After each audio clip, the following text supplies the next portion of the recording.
Esta es una producción de Grupo Fórmula. Grupo Fórmula presenta José Cárdenas Informa. En más de 120 frecuencias de radio en México y cadenas asociadas en Estados Unidos y Centroamérica. Telefórmula en los sistemas Easy, Sky, Total Play, Megacable y otros sistemas vía satélite. José Cárdenas Informa. Todas las noticias, todas las voces. ¿Qué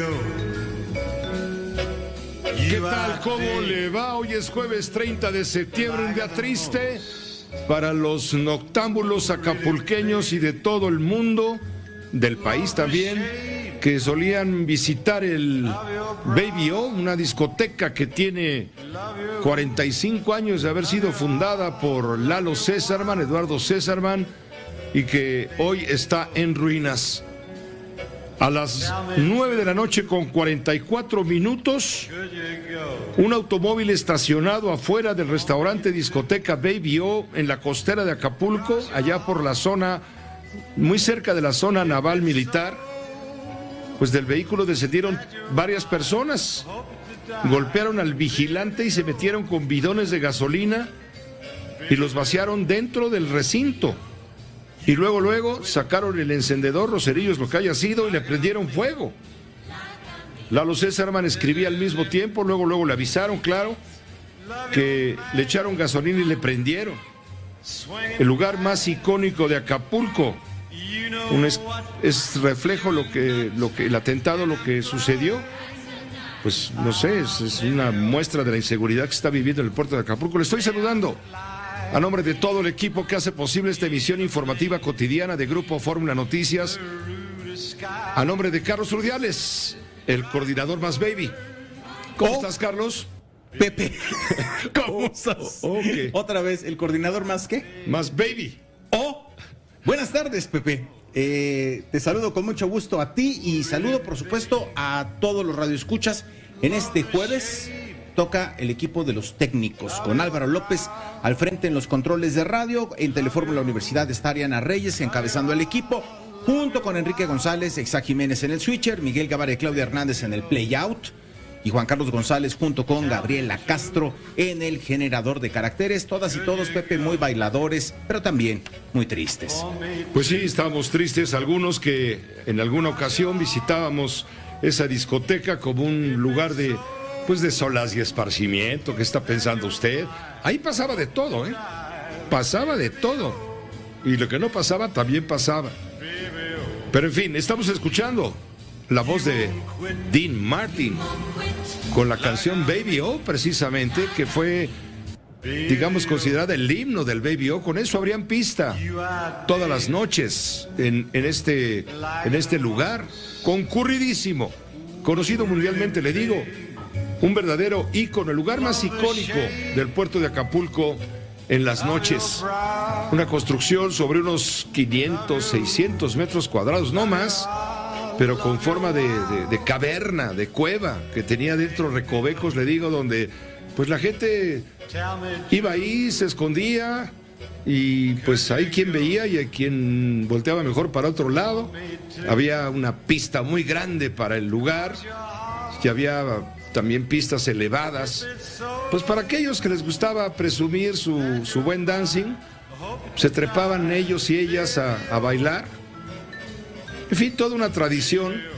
46 años, le digo, convertidos en cenizas a consecuencia de este incendio. En un momento vamos a hablar con Eduardo, con Lalo Césarman, para que nos comente y lamente lo que ha sucedido. Él considera que esto es un ataque, un aviso de los que dicen, cuidado, aquí los que mandamos somos nosotros, refiriéndose, claro, a la delincuencia organizada. Pero vamos primero con Ricardo Castillo. Ricardo, tú tienes la crónica, la información policíaca de lo que sucedió anoche, cerca de las 10 de la noche, cuarto para las 10 de la noche, en el Baby O, cuando le prendieron fuego y se convirtió en cenizas. Dice Lalo Césarman que es pérdida total. Ricardo, te saludo, muy buenas tardes. Te saludo con afecto desde el puerto de Acapulco. como lo comentas, la emblemática, Pepe, la icónica discoteca Baby O de Acapulco ha quedado reducida a cenizas. Fue incendiada anoche, poco antes, minutos antes de las 10 de la noche, y bueno, en un primer momento, Pepe, se informó que fue debido a un cortocircuito. Sin embargo, una vez que se conoció la versión del vigilante que se encontraba en la puerta del BIO, se supo que en realidad fueron por lo menos 3 hombres armados, Pepe, 3 hombres armados, los que entraron, cometieron al vigilante, rociaron bidones de gasolina y le prendieron fuego a la emblemática, a la discoteca más importante de Acapulco, y me atrevo a decir, Pepe, de el turismo de todo México. Pepe, hasta este momento no se reportan daños para personas, solo resultó intoxicado el vigilante, que habla de que efectivamente, como lo comentas, hay pérdida total de esta emblemática discoteca. La Fiscalía del Estado de Guerrero, Pepe, ha dicho que no descarta ninguna línea de investigación, incluso la que tenga que ver con que el incendio fue provocado. La Fiscalía hasta este momento lo único que ha hecho es señalar, Pepe, muy puntualmente en un comunicado de prensa, que la empresa no ha proporcionado los videos, hasta este momento, los videos de lo que ocurrió anoche durante el incendio. Y por otro lado, también señaló muy puntualmente la Fiscalía General del Estado de Guerrero que la empresa, los abogados de la empresa presentaron la denuncia hasta hoy. Y bueno, para ellos esto es algo como extraño que ocurrió, digamos, en torno a este suceso. Pepe, como lo sabes también, el día de hoy, bueno, pues ya se ha difundido la versión, como lo has comentado, del fundador de la discoteca, Eduardo Césarman, quien ha dicho que, pues, trabajadores del lugar, o concretamente el vigilante, pues ha revelado que fueron por lo menos 3 hombres armados que llegaron, se estacionaron enfrente de la discoteca, que está ubicada en plena costera Miguel Alemán, se metieron, sometieron al vigilante, rociaron gasolina y le prendieron fuego. Pepe, hasta este momento es la información, los datos duros que tenemos del incendio de la icónica, de la emblemática discoteca Baby O, donde como lo has comentado, bueno, pues ahí han estado una gran cantidad de celebridades de la música, Elizabeth Taylor, Bono, Sylvester Stallone, Michael Jordan, Luis Miguel, en fin, ha sido una gran cantidad de celebridades del mundo. Trata la información. Del mundo del espectáculo.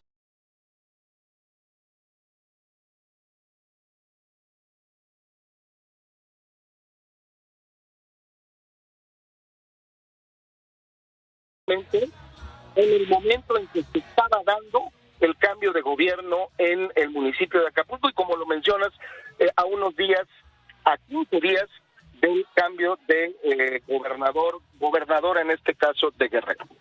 Muchas gracias, Ricardo Castillo, que estés muy bien, pásala bien. Gracias, Pepe, buenas tardes. Muy buenas tardes, gracias. Nicolás Alvarado, experto en temas de cultura, amigo de este noticiario, de este esfuerzo informativo. Pues Nicolás también tiene muy claro lo que significó el Baby O, lo que ha significado el Baby O para el puerto de Acapulco y para el espectáculo en general, para estas expresiones de la cultura popular. Nicolás, ¿qué te parece? Nota triste, el incendio, la destrucción total del Baby O anoche por un acto vandálico, un acto criminal. Buenas tardes, Nicolás. Buenas tardes, querido Pepe. Nota triste y nota preocupante, y por muchas razones. Yo creo que para entender qué fue el Baby O, hay que entender que fue Acapulco, que creo que eso es muy importante, porque las nuevas generaciones ya no saben del Acapulco que conocimos tú y yo, Pepe. Es decir, pues Acapulco a partir de los años 50, digamos, se vuelve un resort de clase mundial. Es decir, en los años 50, 60, 70, todavía 80, antes del advenimiento pleno del crimen organizado, del narcotráfico, pues Acapulco era una cita obligada, es decir, la gente veraneaba en la Riviera Francesa, o veraneaba en Palm Beach, o veraneaba en Acapulco. Era un destino turístico para el jet set de esa envergadura. Y era un lugar además que tenía una vida nocturna muy vigorosa, muy activa. Desde los años 60 el Tequila Gogó había sido el primer gran centro nocturno acapulqueño. Había habido un animador muy importante de las noches acapulqueñas que fue Teddy Stauffer en los años 60 y 70, que casi inventó la noche acapulqueña. Y el Baby O surge en 1976 a partir, digamos, un poco de ese auge absoluto de Acapulco como un destino turístico de clase mundial, como uno de los refugios del jet set, pero al mismo tiempo también como parte de la emergente cultura disco. En efecto, hoy se han hecho muchas alusiones a Estudio 54, la mítica discoteca neoyorquina, hablando del Baby O. El Baby O es incluso más viejo que Estudio 54. Estudio 54 nace en 1977, el Baby O nace en 1976, y lo que es verdaderamente asombroso de este lugar es que este lugar logra trascender las décadas, porque Estudio 54 es una leyenda, pero es una leyenda que duró 33 meses. Eso es exactamente lo que duró Estudio 54. ¿Qué ayudó al Baby O? Ayudó a que fuera un destino turístico Acapulco. Es decir, en Nueva York, si pensamos en quiénes iban, pues parte importante de la clientela mítica de Estudio 54 era gente que vivía en Nueva York, es decir, Liza Minnelli, Halston, Andy Warhol, pues era gente que vivía ahí, era su plan de fin de semana o su plan de entre semana porque eran muy reventados. El Baby O, si bien tuvo algunos habitués muy importantes, hablaste de Luis Miguel hace un rato, Roberto Palazuelos también, bueno, pues más allá de eso, como era un lugar de paso, pues las celebridades iban cuando iban a Acapulco y luego pues no es que estuvieran todos los fines de semana como los habitués de Estudio 54. Es, sin embargo, yo diría que prodigioso en el mundo de la vida nocturna que el Baby O haya logrado sobrevivir 4 décadas, es decir, 40 años en la vida nocturna, pues es una cosa plenamente inusitada, y 40 años siendo vigente, porque otras discotecas de Acapulco duraban muy poquito tiempo y cuando ibas la segunda vez, pues ya te dejaban entrar, porque parte del chiste del Baby O era que si no eras Luis Miguel o Sylvester Stallone, pues no necesariamente te iban a dejar entrar, y las otras pues ya te dejaban entrar y ya se veían decadentes. El Baby O logró, digamos, pues casi diría encarnar un estilo de vida, dio origen en algún momento a otras discotecas en el resto del país. En la Ciudad de México hubo un hijito del Baby O que fue muy famoso en mis juventudes, que fue el Mami O. Dio origen a una revista que fundó Eduardo Césarman en algún momento, que se llamó The O. Es decir, lo que buscaba era, pues digamos, encarnar un estilo de vida, y un estilo de vida centrado en el glamour. El Baby O fue un referente muy importante también para las clases altas que tenían casas en el nuevo Acapulco, en el Acapulco Diamante, en Las Brisas. Ese nuevo Acapulco es muy hijo del Baby O, y hay toda una serie de generaciones de las clases acomodadas mexicanas que crecieron en el Baby O.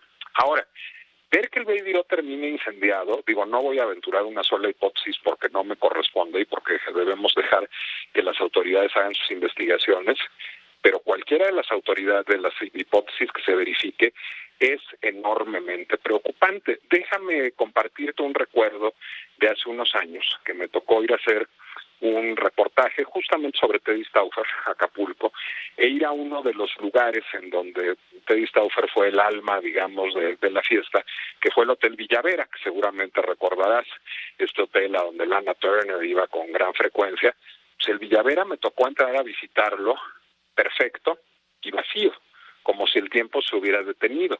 Los dueños del Villavera habían decidido, y siguen decidiendo, que es menos oneroso tenerlo cerrado que arriesgarse a un ataque del crimen organizado o que operar con el personal completo, dado lo deprimido que está el panorama turístico en Acapulco a la luz del crimen organizado. Entonces creo que, independientemente de los resultados de la investigación, de lo que habla esta tragedia, esta desaparición del Baby O, pues es del gran fin de Acapulco como destino turístico. Es decir, el crimen organizado ganó la partida, le ganó a Acapulco, y Acapulco está muerto como destino turístico. Creo que lo que es tristísimo es constatar cómo uno de los lugares míticos, una de las aportaciones culturales más fulgurantes de México al mundo, desde que empezó el condominio Los Cocos de Mario Pani y Elvis Presley, filmaba Fun in Acapulco ahí hasta los años 90, pues terminó por un problema de seguridad que azota el país y que no hemos logrado resolver. Así que es un asunto enormemente triste, es una pérdida cultural, pero sobre todo creo que es una llamada atencional en términos de la situación que vive nuestro país de cara al crimen organizado, preocupantísima, querido Pepe. Sin duda tienes toda la razón, lo subrayo, lo sostengo, lo suscribo. Nicolás Alvarado, experto en estos temas, le entendiste muy bien a lo que significó este lugar de reunión nocturna, por supuesto, explosivo en muchos sentidos, que hoy está convertido en una ruina a consecuencia de este ataque artero, criminal, en contra de este lugar que estuvo pues prácticamente agonizante por el tema de la pandemia. Estaba viendo aquí que estaban en posibilidades de volverlo a reabrir, ya cuando Guerrero está a punto de ingresar al semáforo verde, y pues llegaron los que mandan, llegaron los que imponen la ley a sangre y fuego, la ley de la plata o del plomo, y acabaron con este lugar, un tema gravísimo, sin duda, porque tiene muchas proyecciones en lo que tú te refieres. Acapulco es un destino turístico cada vez exangüe, cada vez agonizante por precisamente el miedo que tiene el turismo para dirigirse a este punto que fue foco de atención mundial, y que hoy la gente que va a Acapulco, amén de la belleza que sigue significando, porque esa no se ha acabado, ya la gente no quiere estar ahí porque no se siente segura.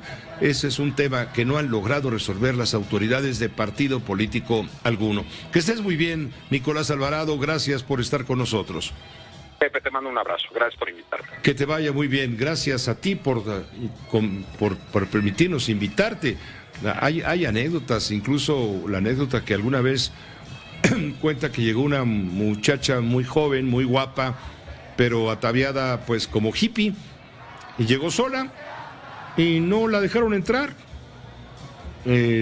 Juan Carlos Legarreta, el hermano de Andrea Legarreta, la vio muy fachosa, no la dejó pasar, le dijo al guardia de seguridad que le dijera que se arreglara y que volviera si quería.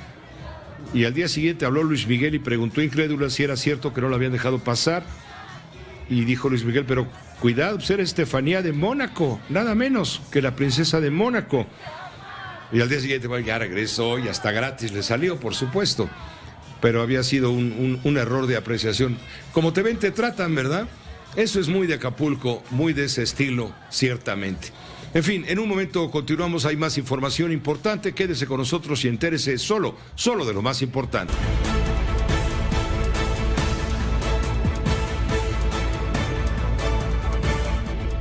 Qué rápido dice el locutor todas las características de las autorizaciones de gobernación y demás.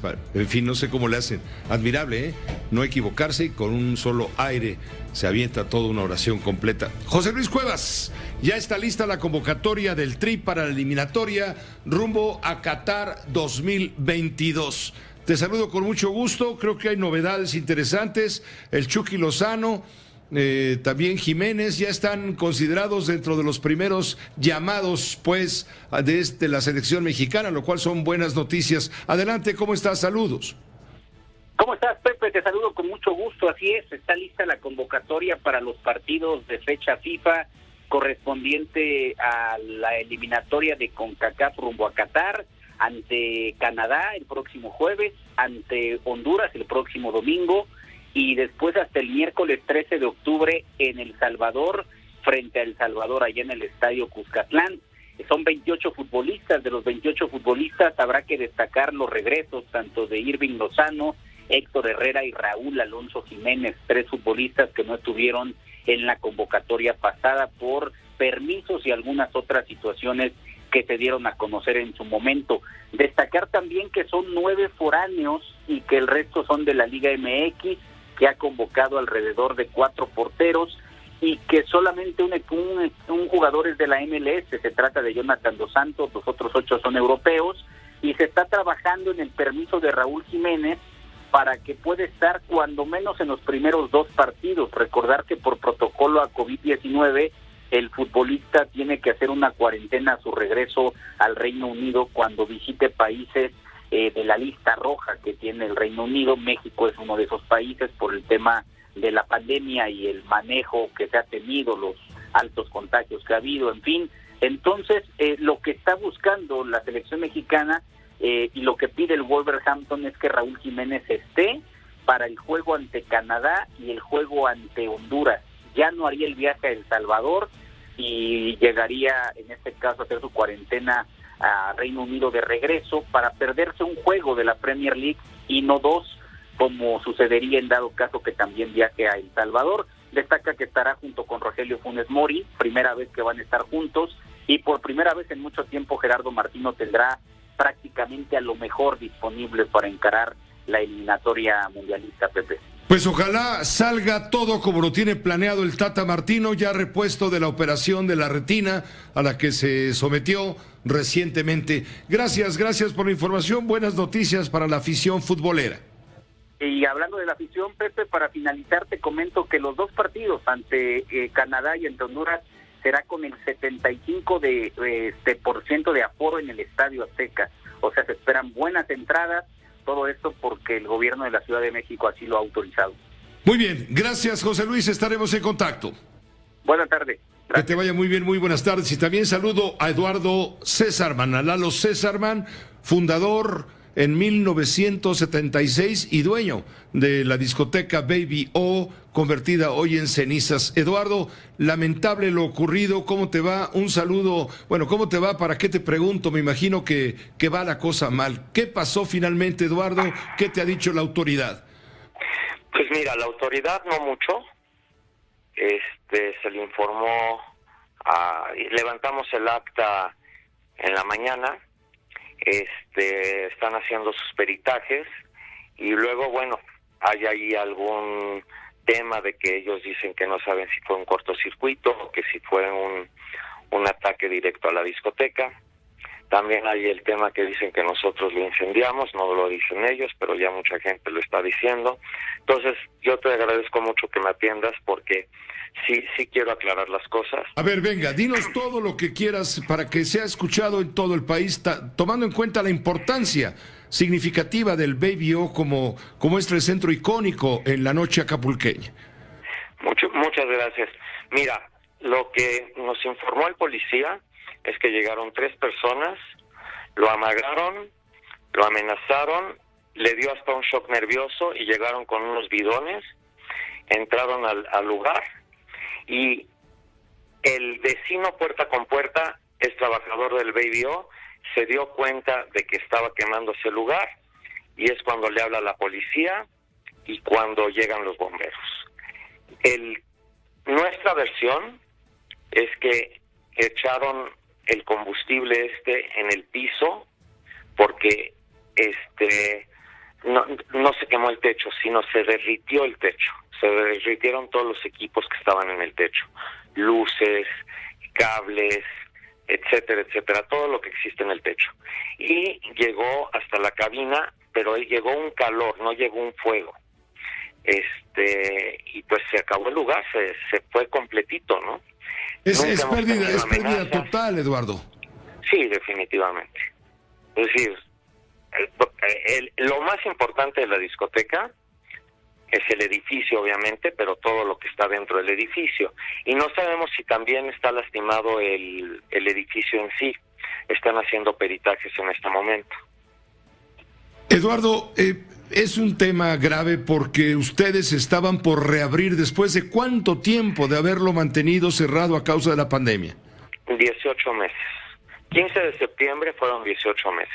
Pero mira, más que eso, Pepe, es lo que representa que haya una agresión de este tipo para los negocios y para la gente que vive en Acapulco. Y obviamente para los trabajadores, porque son 80 familias que viven de esto en un beneficio directo, y como empleos indirectos, pues no sé cuántos, ¿no? Pero sí ese es el tema que yo veo más grave que el hecho, ¿no? Sino la repercusión de este hecho. ¿Es el fin del Baby O? No sé, mira, yo no quisiera ahorita decir es el fin del Baby O, pero sí tenemos que evaluar muchas cosas antes de poder decidir si abrimos o no abrimos el lugar.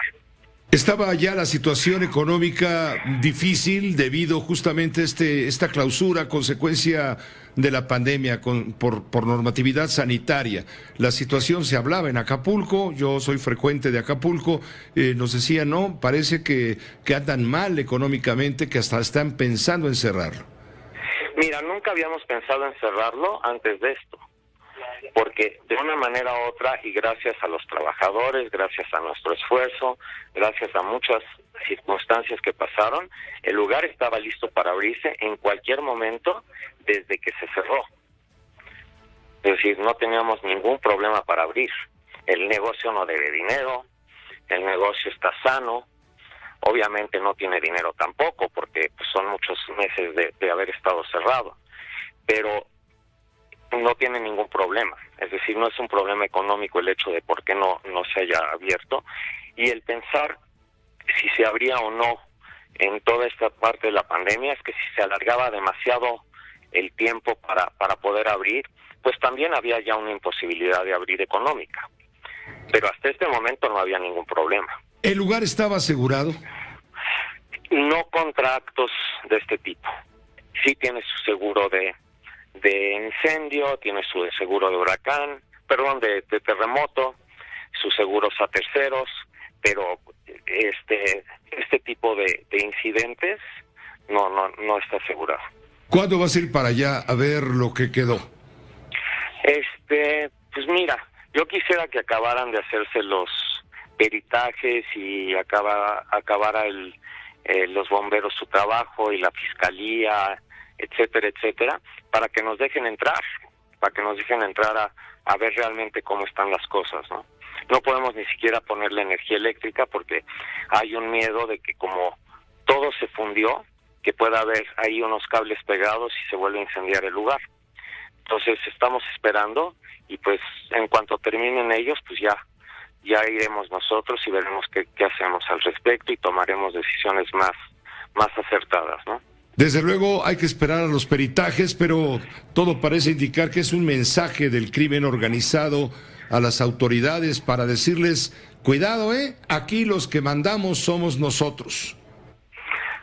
Pues no sé, mira, yo lo que sí te puedo decir es que este mensaje no fue para el Baby O. Porque nosotros no hemos tenido problemas en 46 años, no hemos tenido derecho de piso, requisitos de derecho de piso, no hemos tenido absolutamente ningún problema, ni con autoridades, ni con crimen organizado. ¿No había habido amenazas previas, algún tipo de este tipo de situaciones, de avisos de que o te pones con un dinero o vamos por ti? Nunca.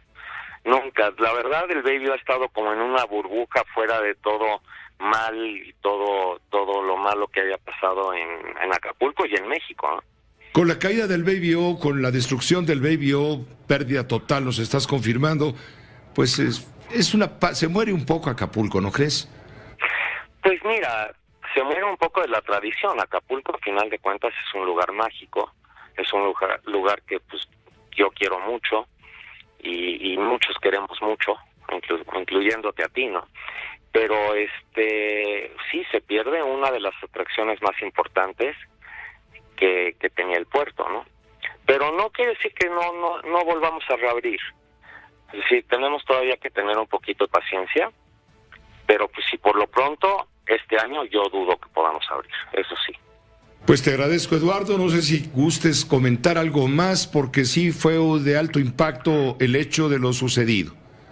Pues mira, darle las gracias a toda la gente que ha hablado, a toda la gente que quiere cooperar. nos han dado ideas, nos han dado sugerencias, nos han querido apoyar hasta para decir ya mañana vamos a empezar a arreglar todo, ¿no? Pero fuera de eso, pues yo quisiera que las autoridades hicieran su trabajo, lo hicieran realmente minuciosamente y que deslinden la responsabilidad, porque aquí hay un tema hasta de que pues se corren rumores de que fuimos hasta nosotros, ¿no? Exacto. ¿Qué les dices a aquellos que dicen que esto fue un provocado por ustedes mismos, con alguna finalidad de cobrar seguros o algo? Pues la realidad es la realidad. La realidad es que no hay seguros, número uno, y número dos, pues lo que nosotros queríamos era abrir. Es decir, no era deshacernos del lugar. Para deshacernos del lugar, pues lo vendes, no lo quemas, ¿no? Esa es la realidad. Pues te agradezco, Eduardo, te agradezco que nos hayas tomado la llamada, lamentamos mucho lo sucedido, esperemos que tengas la fuerza para salir adelante como empresario y pongas otra vez un sello, como lo has puesto durante los últimos 46 años en el puerto de Acapulco. Muchas gracias, Pepe, muchos saludos y los mantenemos informados a la brevedad. Pues muchas gracias, Eduardo. Hasta pronto. Buenas noches o buenas tardes. Gracias, Eduardo Césarman, fundador y dueño del Baby O, destruido por las llamas. Está en la línea telefónica Alberto Hernández Unzón. ¿Cómo está el clima? ¿Cómo va a estar el clima? Eduardo, Alberto Hernández Unzón, ayer la lluvia sobre Ecatepec causó estragos, dimos cuenta de ello oportunamente. Te escuchamos con mucha atención.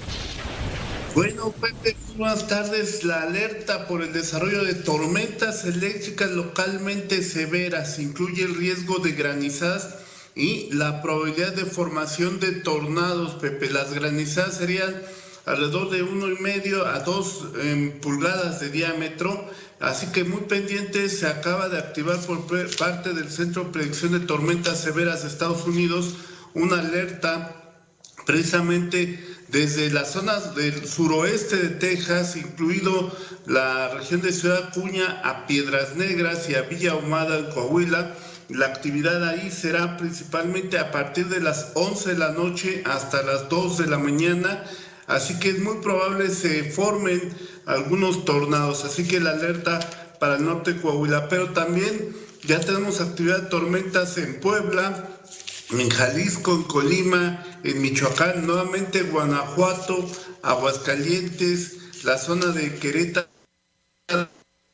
y de Hidalgo. Y para la noche también todo lo que es el Valle de México, San Luis Potosí, Veracruz y la zona de Aguascalientes. Así que será un 30 de septiembre hacia la madrugada del 1 de octubre con bastante actividad de tormentas severas. Tenemos el Frente Frío número 2 llegando por el suroeste de Texas, y choca contra el aire húmedo e inestable del Golfo de México y está generando estos desarrollos de tormentas severas, Pepe. Pues muchas gracias por la información, Alberto. Esperemos que no vuelva a llover sobre mojado en Ecatepec, donde ya están hasta el chongo de problemas a consecuencia de los desbordamientos en Hidalgo mismo.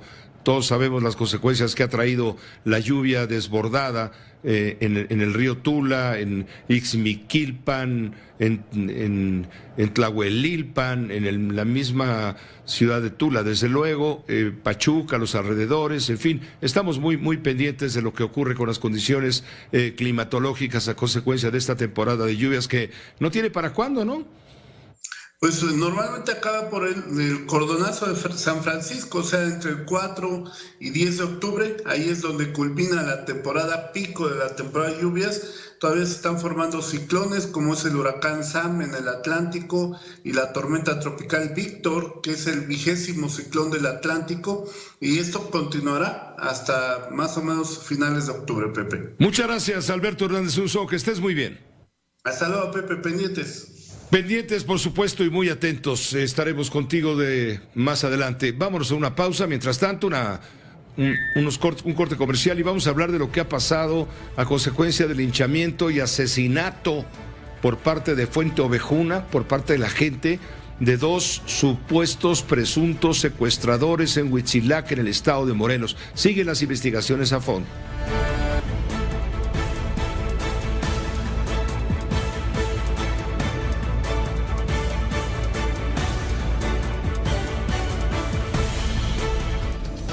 José Cárdenas informa. Todas las noticias, todas las voces.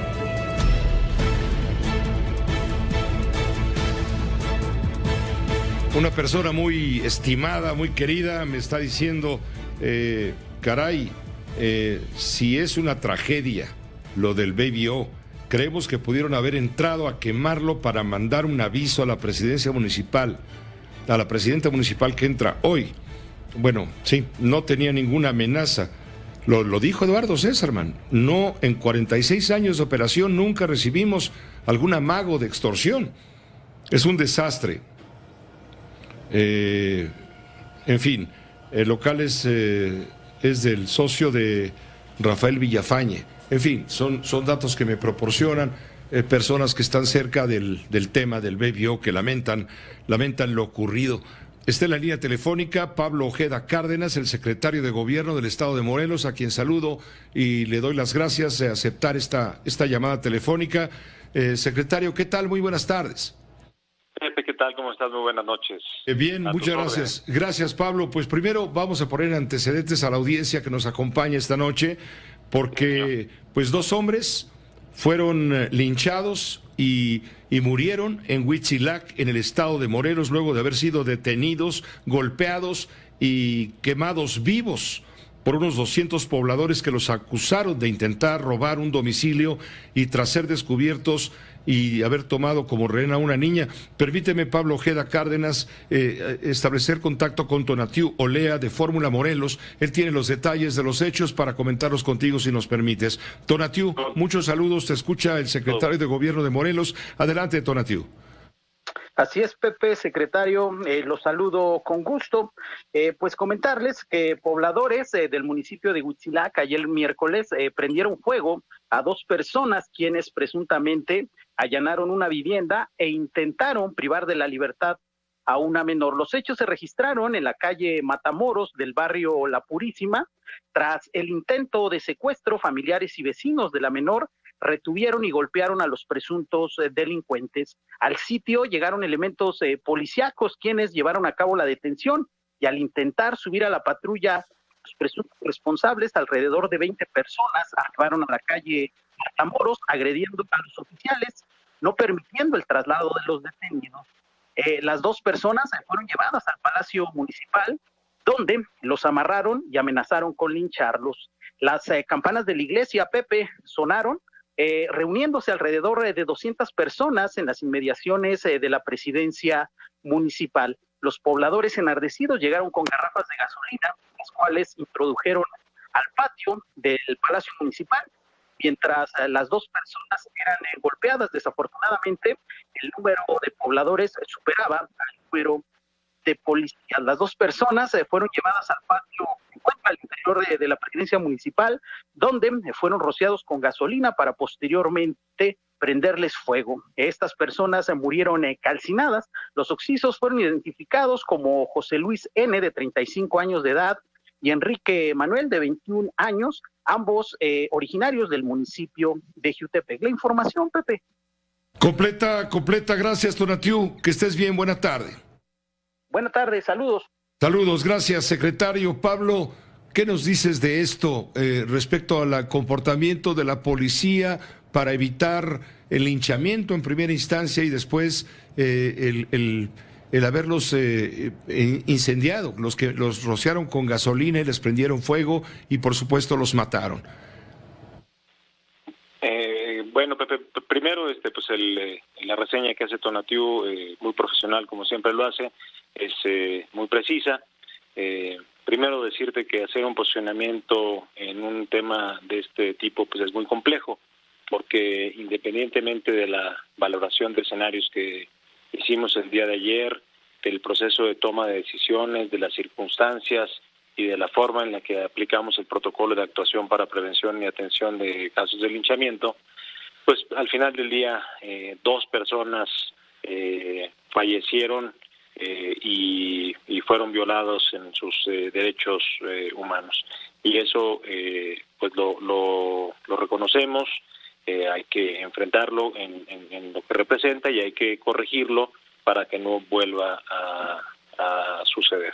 Ahora, los protocolos, Pablo Ojeda, quedaron rebasados.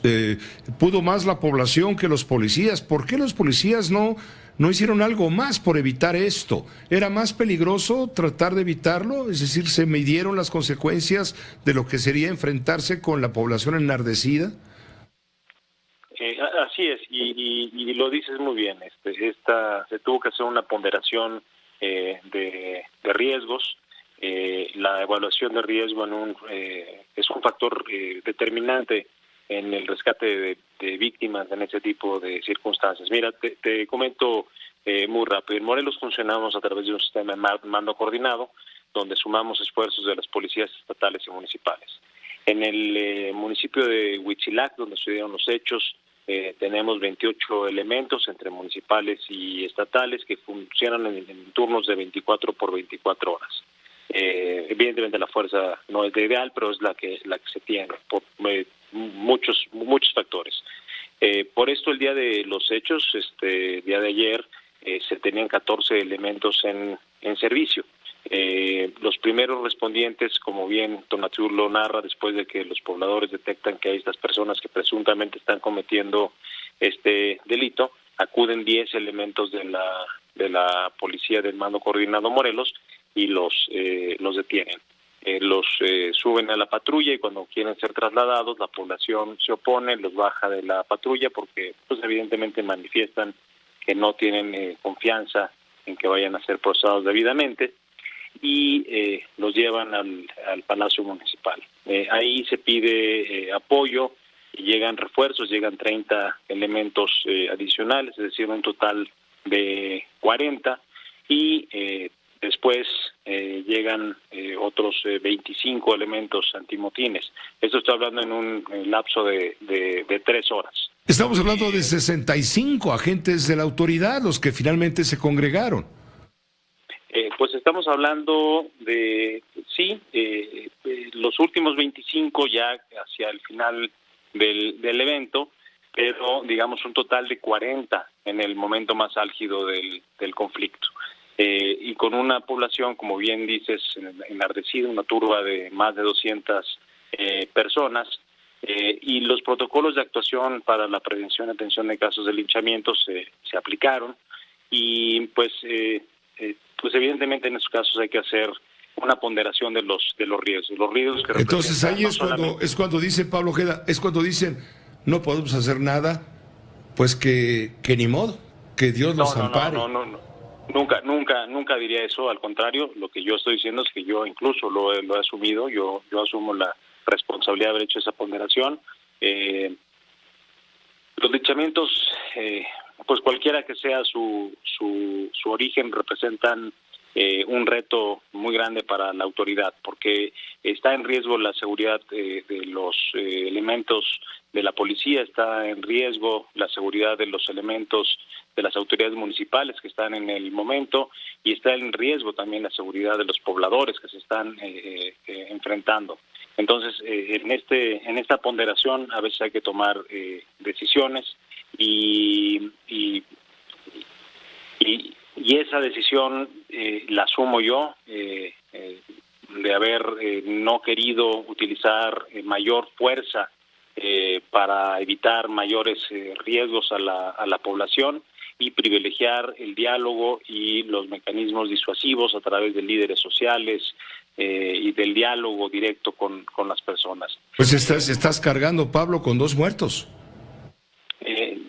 Digamos, estoy cargando con la decisión de haber hecho una ponderación de riesgos, y creo que, pues eso tendrá que ser investigado. Tendremos que determinar si el protocolo de actuación se realizó de forma correcta, y si el resultado que pudo haber sido de haber actuado de forma diferente utilizando la fuerza pública hubiera podido ser mayor. Entonces, pues vamos a revisar cómo se actuó, vamos a hacer la investigación correspondiente. La Fiscalía del Estado está también haciendo su investigación, y bueno, pues esperaremos también cuál es el resultado de lo que determinan ellos. Pero aquí queda en evidencia, Pablo Ojeda, la pregunta que se hace cualquiera, que conozca o desconozca, pero entienda lo que sucedió, ¿dónde queda el Estado? ¿Dónde queda la autoridad? ¿Dónde queda la justicia? ¿La justicia queda en manos del pueblo? No, por supuesto que no. Si la pregunta es, ¿el linchamiento está justificado? Pues de ninguna manera, ¿no? La justicia por propia mano está prohibida en nuestro Estado de Derecho y en cualquier democracia, ¿no? Para eso están las fiscalías y los tribunales, ¿no? Pues está prohibida en el papel, pero vemos que en los hechos no está prohibida. No, la justicia por propia mano, Pepe, no es justicia, es barbarie. Y esto no puede suceder. El reto de erradicar la delincuencia es enorme. Se entiende la frustración de la población. Con la frustración empatizamos completamente, pero la violencia solo genera más violencia. Y en este caso se harán las investigaciones. Hay muchos elementos para poder acreditar quiénes cometieron estos delitos, independientemente de los primeros hechos que originaron el enojo de la población, para determinar las responsabilidades y que no quede impune, ¿no? Porque el precedente no puede ser de impunidad, sino de aplicación de la ley. Es decir, van a actuar para dar con los responsables de la consumación de esto, que es un acto de barbarie, bien lo defines, lo entendemos claramente. No es un acto de justicia, es un acto de barbarie, pero habrá responsables y tendrán que pagar ante la justicia justamente por esto que cometen, que se convierte finalmente en el linchamiento y en el asesinato de dos personas por culpables que puedan haber sido de un delito determinado. Pero vamos, hay que enfrentar a la población y poner todas las cosas en su sitio, y esto va a ser muy peligroso. Vas a tener que evaluar si conviene o no conviene, o mejor dejar esto ya en la impunidad. Es decir, fue Fuente Ovejuna, todos a una. No, los linchamientos, cualquiera que sea la causa que les dé origen, el lugar donde ocurran, el tipo de población que participe, representa un reto para los órganos del Estado y un desafío para el Estado de Derecho. Y por eso existen protocolos. Los protocolos se utilizaron, fueron rebasadas los elementos de la policía, y por eso te hablo de una ponderación de riesgos que había que considerar, y en esa medida yo me asumo como responsable de haber hecho esta evaluación de riesgos. Pues muchas gracias, Pablo Ojeda Cárdenas, secretario de Gobierno del Estado de Morelos, por brindarnos esta explicación. El público la estaba reclamando. Gracias por habernos dado tu punto de vista y previendo lo que puede suceder o debe de suceder, porque esto no puede quedar impune, como decíamos hace un momento. Gracias, Pablo, como siempre. Te mando un saludo muy afectuoso. Gracias. Igualmente, Pablo, gracias. Pablo Ojeda Cárdenas, secretario de Gobierno de Morelos, luego de este acto de barbarie que atestiguamos a través de las grabaciones que se difundieron en las redes sociales y en algunos medios de información formales sobre lo que sucedió allí en Huitzilac, un acto verdaderamente a todas luces reprobable, donde la policía, lo reconoce el propio secretario de Gobierno, quedó rebasada. Los protocolos quedaron rebasados. Habrá que revisar a fondo para que esto no vuelva a suceder. Desgraciadamente, esto se repite constantemente. El pueblo está cansado, está harto y no confía en las autoridades. No confiaron desde el momento en que llegaron los policías, los arrestaron para subirlos a una patrulla, presentarlos ante la autoridad, ante el Ministerio Público, y la gente desconfió de la policía. Eso es lo grave, lo que hay de fondo, la desconfianza de la sociedad en sus autoridades. Me estoy refiriendo a una localidad, Huitzilac, cabeza municipal en el estado de Morelos, donde no hay policía, no hay ley que valga, porque ahí está ya el resultado. También le voy a informar a usted que en Guerrero, muy cerca de Morelos, supuestos integrantes del grupo Los Tlacos, que dirige Onésimo Marquina Chapa, alias El Necho, difundió el video que vamos a poner ahora enseguida en la pantalla de Telefórmula, lo describo para la radio. Difundió el video donde se ejecuta a supuestos integrantes del grupo delictivo La Bandera, antes conocido como el Grupo de los Guerreros Unidos. En este video se observa cómo los supuestos miembros de los Tlalocs cuestionan el nombre y apodo de los integrantes del grupo delictivo, el rango y el trabajo que realizan sus jefes. Ya tenías armada tu mesa con gama para sentarte a mamar como toda tu vida. Se le dio la mano, ¿verdad, cachetero? Y la mordiste, como a todos los que te han ayudado, hijo de tu perrísima madre. Aquí está la gente de la sierra, culos. La sierra no perdona, o se alinean o los vamos a matar, mierdas. Se los dijimos y llegó el momento, esta plaza ya tiene dueño, dice uno de los supuestos miembros de los Tlalocs. En el video también acusan al alcalde electo de Iguala, David Gama Pérez, de presuntos nexos con el narcotráfico. En el video se observa más de 15 personas hincadas y sometidas uno por uno. Son interrogados, todos se identifican con el nombre y al servicio de Chucho Brito, a quien se refieren como el patrón. Y después los mataron. Ali Ramírez Carreto, alias del Tarro, mi patrón Chucho Brito. Giovanni Rabadán Ramírez, mi patrón Chucho Brito. Luis Adán, el W. Aldo López Casarrubias, Garrafos, mi patrón Chucho Brito. Mi patrón Chucho Brito, Ubaldo López Casarrubias, Garrafos. Dublán Tavares Pérez, Duvalín. Andrés Rodríguez Sánchez, mi patrón Chucho Brito. Las preguntas las hace un sujeto fuertemente armado también con una pistola en la mano y una metralleta, una AK-47 al hombro. A todos les preguntan su nombre, a quién pertenecen, a quién obedecen, y luego vino la masacre. Los cadáveres presuntamente de 4 de los hombres asesinados que aparecen en el video fueron hallados en el interior de un automóvil frente a un inmueble que se utilizó como casa de campaña de Gama Pérez en Iguala, del que va a ser presidente municipal, quien hoy toma posesión justamente del cargo. Patrón Chucho Brito. Son integrantes del grupo de los Tlacos, dirigidos por Onésimo Marquina Chapa, alias El Necho, los que difundieron este video donde se ejecuta a los supuestos integrantes del grupo delictivo La Bandera, antes Guerreros Unidos.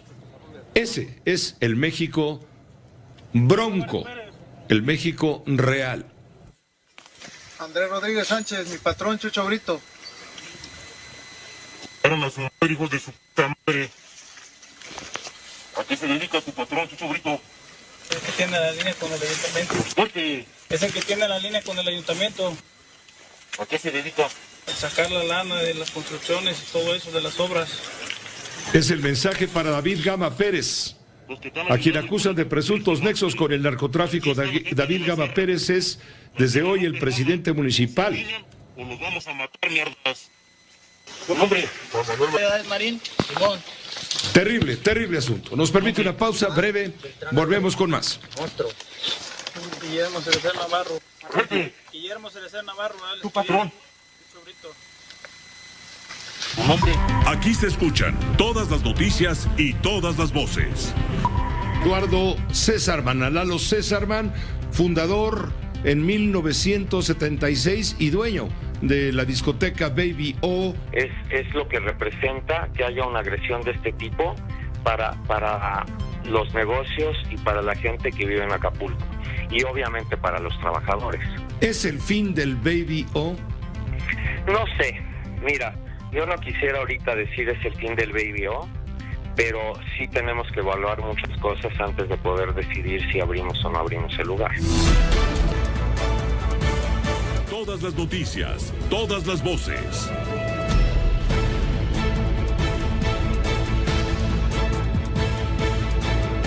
Queremos solicitar a usted su apoyo para conseguir plaquetas. Resulta que el señor Juan Alejandro Alarcón Garza, paciente en el hospital ABC de Observatorio, está requiriendo plaquetas, la donación de plaquetas.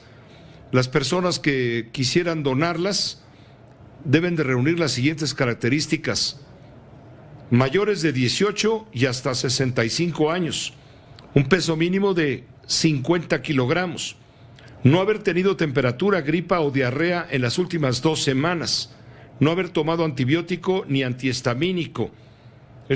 Son donadores de plaquetas para Juan Alejandro Alarcón Garza, quien se encuentra en el Hospital ABC de Observatorio. Mucho lo va a agradecer la familia de Juan Alejandro Alarcón Garza, el apoyo que le puedan brindar al donar estas plaquetas al Hospital ABC de Observatorio. Ojalá tenga eco este llamado de servicio social. ¿Qué está pasando con el cablebús? A ver, se suspendió el servicio en la línea 2 del cablebús que va de Constitución de 1917 a Santa Marta en Iztapalapa. Se registró ayer miércoles debido a una tormenta eléctrica y no a fallas en el sistema. Es lo que dice la Secretaría de Movilidad de la Ciudad de México. Está en la línea telefónica precisamente Andrés Layuz, él es secretario de Movilidad de la Ciudad de México. Andrés, de antemano, gracias por tomar la llamada. Muy buenas noches ya. Muy buenas noches, Pepe. Muchas gracias por el espacio y con mucho gusto. Muchas gracias, Andrés. ¿Qué ha sucedido? ¿Por qué está sucediendo esta nueva falla en el cablebús? Ha trascendido que originalmente había un presupuesto para la construcción de este sistema de transporte que ha sido muy bien recibido, por cierto. Sin embargo, parece que la compañía constructora había programado un presupuesto superior a los 4,000 millones de pesos y hubo una limitante en cuanto al presupuesto autorizado, que se redujo alrededor de los 3,000 millones de pesos. Y esto podría dar como explicación el hecho de que estén ocurriendo ahora fallas. Te lo planteo no como una afirmación, sino como una pregunta. Lo primero, como bien lo dijiste, no es una falla, y voy a distinguir entre cuál es el protocolo que se debe seguir en ciertos eventos y cuál efectivamente puede ser una falla. En el caso del día de ayer, y como lo dijimos desde la apertura, tanto de la línea 1 o la línea 2, hay ciertas condiciones extremas en donde por precaución o por comodidad de los usuarios se suspende el servicio. Una de ellas es... La primera fue a consecuencia del temblor, ¿no? Fue el día del temblor. Pero estoy diciendo cuáles son las condiciones extremas en las que sí se suspende el servicio por protocolo. A ver, dime.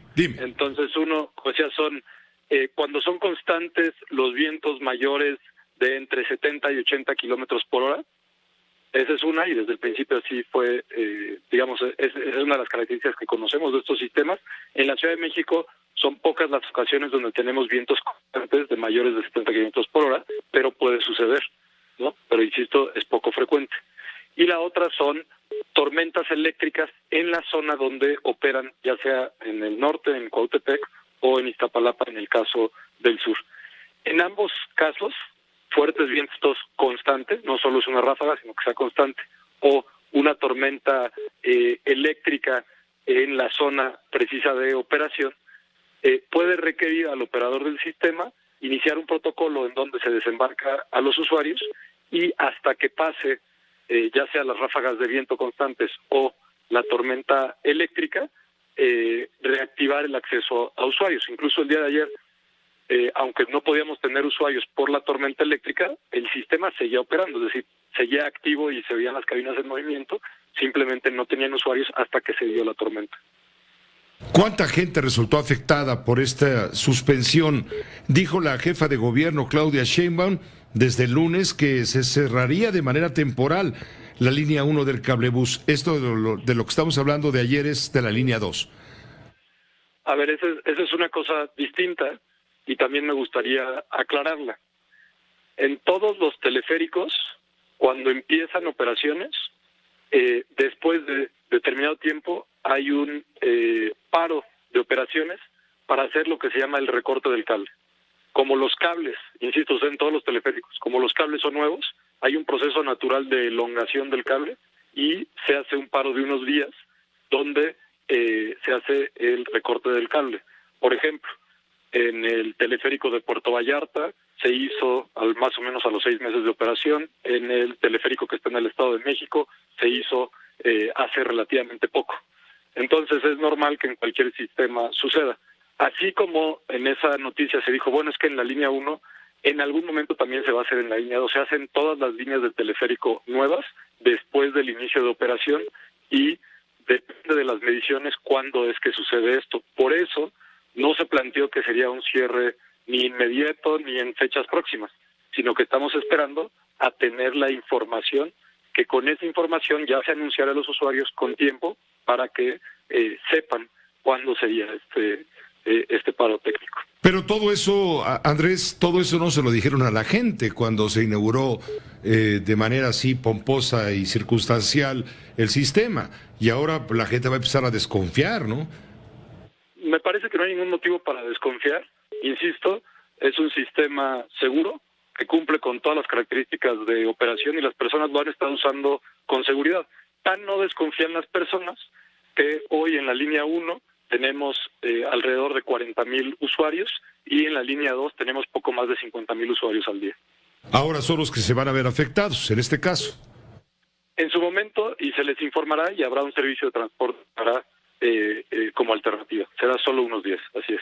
Pues sí, pero tal parece que una solución se está convirtiendo en un problema. ¿Me das crédito al asunto de lo que circula respecto al costo original presupuestado de 4,500 millones de pesos por línea, que se redujeron a 3,000 millones y que lo barato sale caro? No, por supuesto que no. Fue un proceso de licitación, se hizo con acompañamiento de la Oficina de Servicios y Proyectos de Naciones Unidas y justamente se tomó la mejor oferta entre los competidores y ese fue el presupuesto que presentaron. No es que haya habido una reducción. Correcto, pues eso es lo que está pasando. Entonces, el mensaje para los casi 90,000 usuarios de ambas líneas es lo que nos acabas tú de explicar en este momento, pero reiteras, no se trata de un sistema o un servicio que represente peligro. Eso nos queda claro. De ninguna manera, sí. Es un servicio seguro que tiene protocolos de seguridad justamente que se activan en ciertos momentos para garantizar que los usuarios puedan, usarlo de forma segura y continua. Eso no quita que nosotros, como sabes, el servicio lo operan las empresas constructoras en este momento, así es el contrato, y por eso hemos exigido y seguiremos exigiendo a las empresas la mejor calidad del servicio y la mejor atención a usuarias y usuarios del sistema. ¿Va a haber multas para las empresas por estas fallas? Porque esto tiene muy poco de haber sido inaugurado. Como se dijo la semana pasada, en el caso de fallas se aplican sanciones, así es. Pues muchas gracias, Andrés, gracias por la explicación. Te lo agradezco mucho. Buenas noches, hasta luego. Andrés Layuz, el secretario de Movilidad de la Ciudad de México. ¿Cómo la ve? ¿Se sube o se baja? Pausa.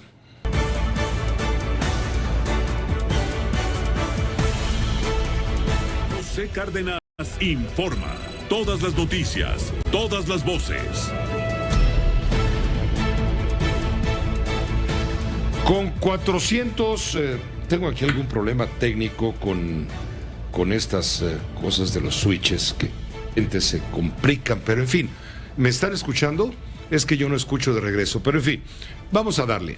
Le informo que con 433 votos de Morena, PT, Partido Verde, PAN, PRI y PRD, y 22 en contra de Movimiento Ciudadano, el Pleno de la Cámara de Diputados aprobó la integración de las 51 comisiones ordinarias que van a estar vigentes en la 65 legislatura. Esta aprobación se dividió en dos.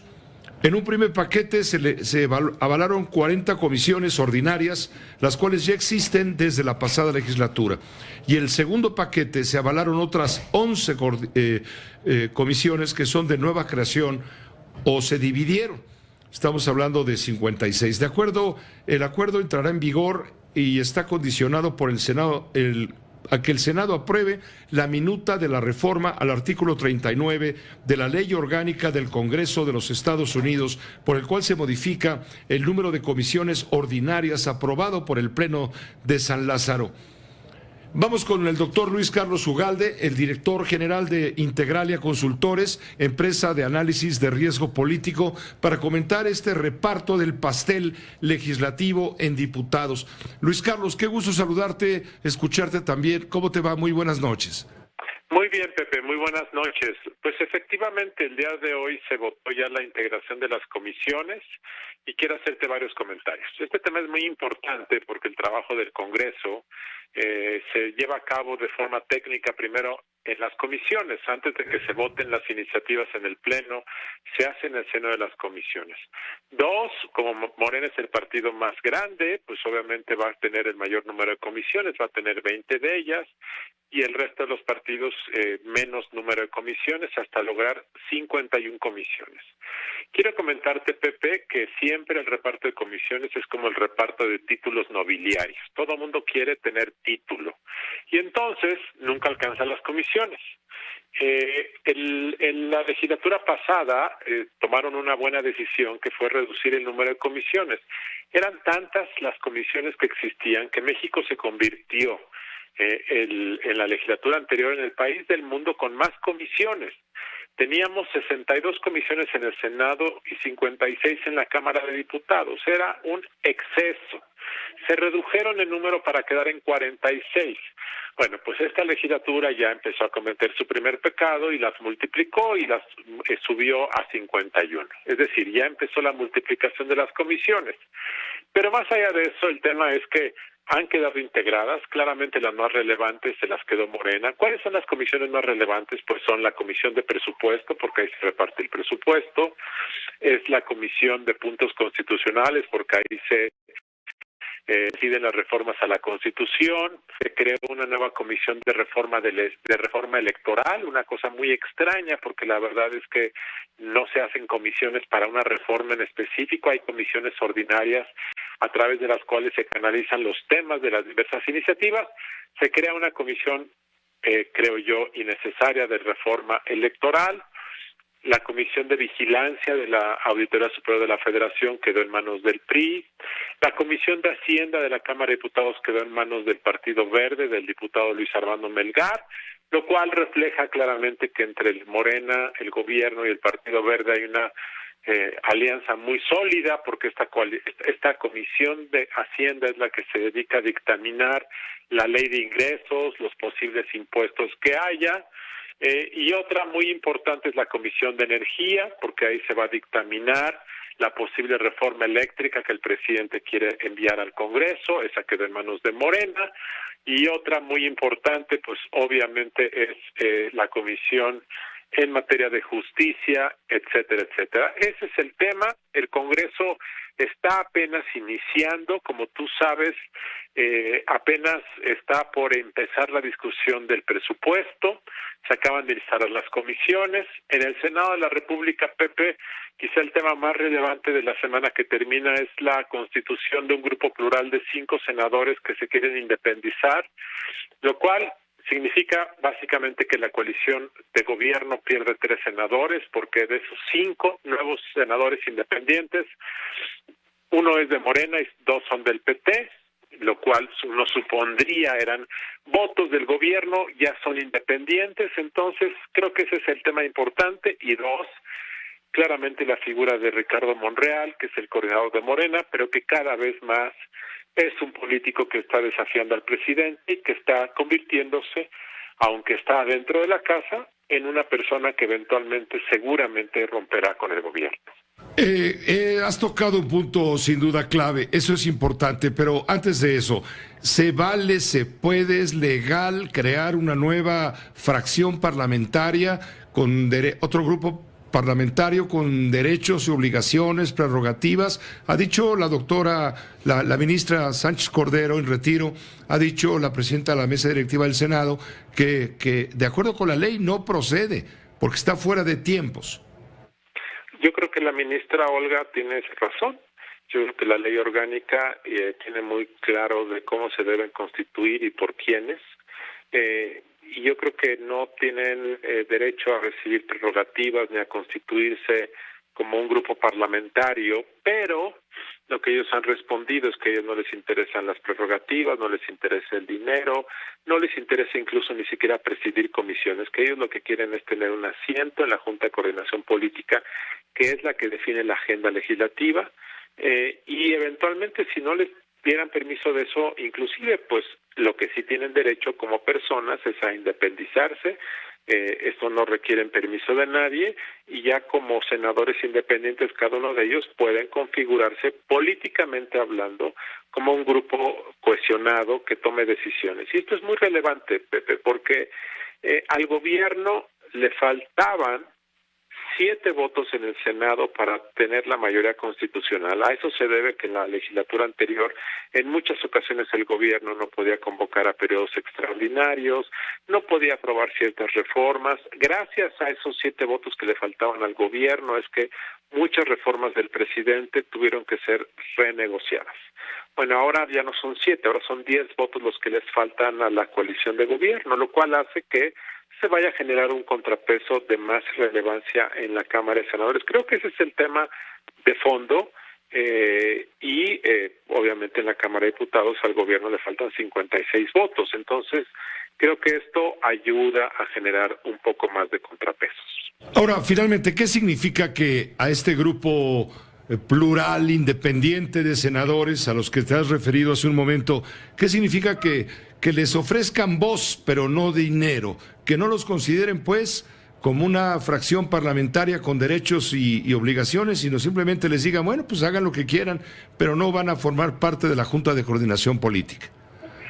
Pues mira, estar en la Junta de Coordinación Política te permite definir la agenda de las sesiones, te permite definir los nombramientos, te permite incidir en los puntos de acuerdo. Si no estás ahí, puedes de cualquier forma participar en el debate parlamentario, pero ya no puedes definir la agenda, ya no puedes definir quién va a comparecer, cuál es el orden de los temas. Entonces sí es claramente, si no participas en la llamada Jucopo, pues pierdes un rol de influencia.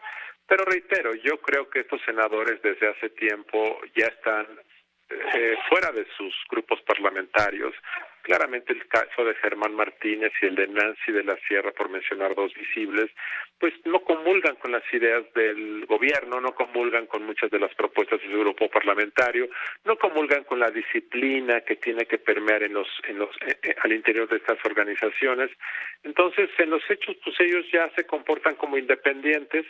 En el caso de Emilio Álvarez y Casa, que ya es independiente, pues él deja seguir haciéndolo, y en el caso de Gustavo Madero, pues está en conflicto abierto con la dirigencia del Partido Acción Nacional desde hace tiempo, lo ha cuestionado al Partido Acción Nacional, y hay otra senadora del Partido del Trabajo, que desconozco las características propias de ella, pero en realidad creo que ellos van a constituirse. Y por cierto, un comentario al margen, creo que para muchos que ven que Ricardo Monreal tendrá en algún momento que romper con el presidente de la República, y eso puede significar, obviamente, que tendrá que independizarse del grupo parlamentario de Morena.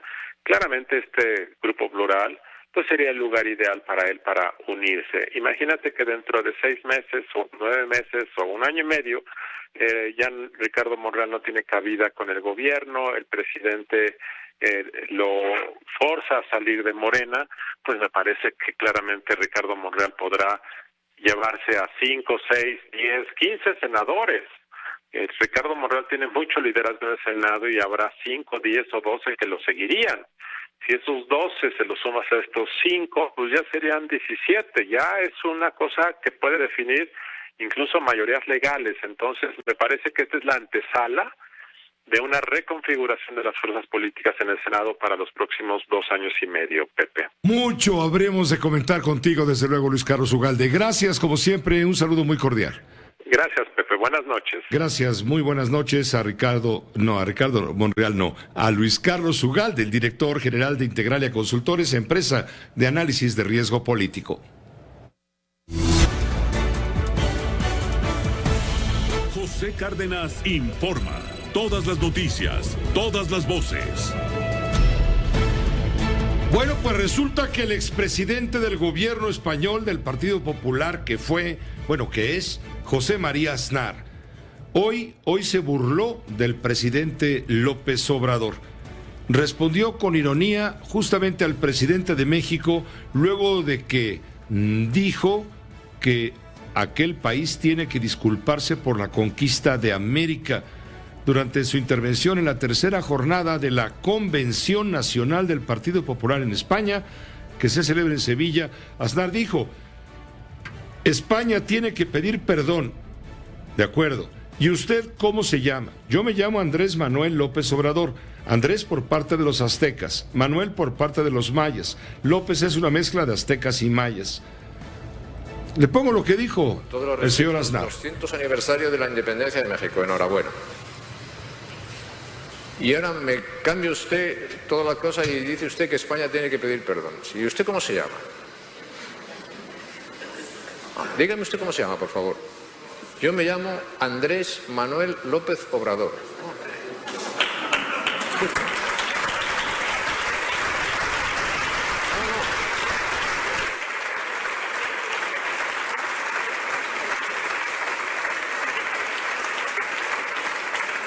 O sea, Andrés por parte de los aztecas, Manuel por parte de los mayas, López. Eso vamos, es una mezcla. Incas. Azteca, y Obrador de Santander, por mayor señor. Hombre, es que si no hubiesen pasado algunas cosas, perdone, usted no estaría ahí.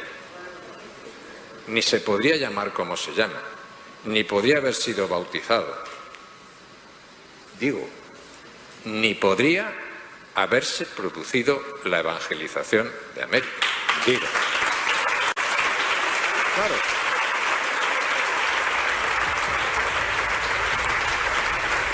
Ante esto, el Movimiento de Regeneración Nacional Morena rechazó tajantemente las declaraciones del expresidente del gobierno español, Aznar, durante este acto del Partido Popular, que es la fuerza política vinculada al franquismo, donde ofende abiertamente a nuestro país y su historia y a la dignidad y la memoria de los pueblos originarios de México y el mundo.